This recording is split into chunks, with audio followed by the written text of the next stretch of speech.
C'est à nouveau le bon moment. Le bon moment pour de nombreux citoyens et citoyennes de lancer leurs projets pour la nature et la solidarité. Ils et elles portent de superbes initiatives qui ont besoin de votre soutien.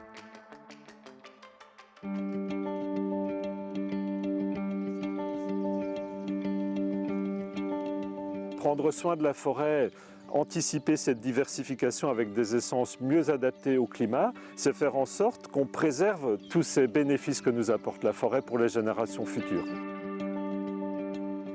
Je m'appelle Olivier Fabre, je travaille à la Société Royale Forestière de Belgique.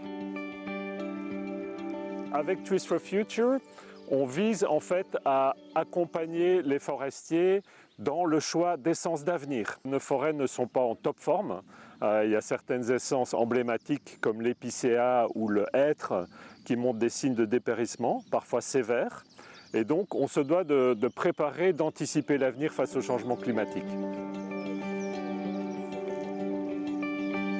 C'est un projet de recherche de terrain à travers 60 sites de plantation en Belgique, 60 parcelles expérimentales. On a planté 80 000 arbres d'essences parfois déjà connues chez nous, mais souvent beaucoup moins connues. Du point de vue belge, en fait, ce qui nous intéresse, c'est d'observer des essences qui résistent mieux à la sécheresse, mais qui restent adaptées à des hivers rigoureux et à des gelées tardives. Ici, il y a eu un dégât. Je m'appelle Céline Tellier, je suis volontaire pour la Société Royale Forestière de Belgique. On va suivre leur évolution dendrométrique, donc la croissance, le diamètre, leur formation, s'ils présentent des déformations et l'intérêt pour la qualité du bois, l'appétence pour le gibier, donc des traces d'abrutissement, ou l'état sanitaire et la résistance au gel. Nous sommes devant un spécimen de noisetier de Byzance. On va commencer par regarder son aspect général.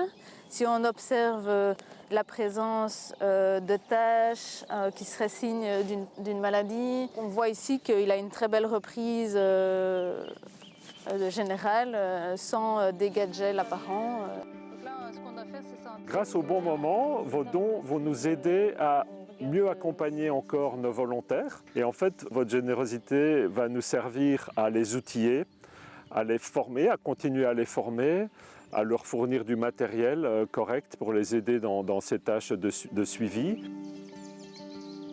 Le risque, si on ne fait rien, c'est que nos forêts ne puissent plus nous offrir toute la palette de services qu'elles nous offrent. On a besoin de bois dans nos maisons, c'est un matériau noble et durable. C'est bien sûr le rôle de poumon vert de la forêt, de captation de carbone, de filtre aussi pour la qualité de l'air qu'on respire. C'est une source de biodiversité essentielle à la vie sur Terre.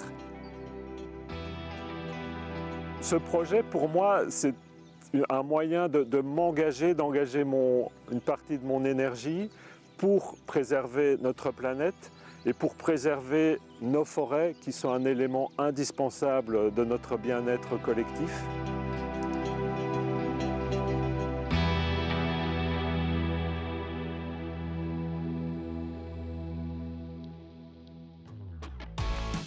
Pour elles et pour eux, c'est le bon moment d'agir. Et pour vous, c'est le bon moment de les soutenir. Faites un don sur www.lebonmoment.org. Une coproduction de Biplanète et des médias de proximité.